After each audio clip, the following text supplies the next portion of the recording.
देखिए, अगर आप कोई भी एसेट परचेज करते हो, चाहे वो टैंजिबल हो या फिर इनटैंजिबल हो। टैंजिबल मतलब ऐसा एसेट जिसको आप देख सकते हो, छू सकते हो, मशीनरी, प्लांट, बिल्डिंग।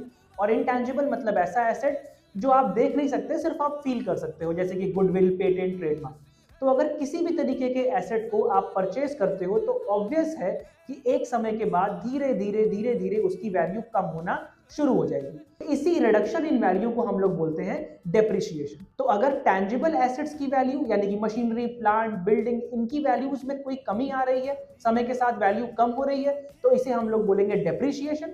लेकिन अगर इनटैंजिबल एसेट्स जैसे कि गुडविल, ट्रेडमार्क, पेटेंट, इनकी वैल्यू समय के साथ अगर कम हो रही है, तो इसे हम लोग बोलेंगे अमोर्टाइजेशन।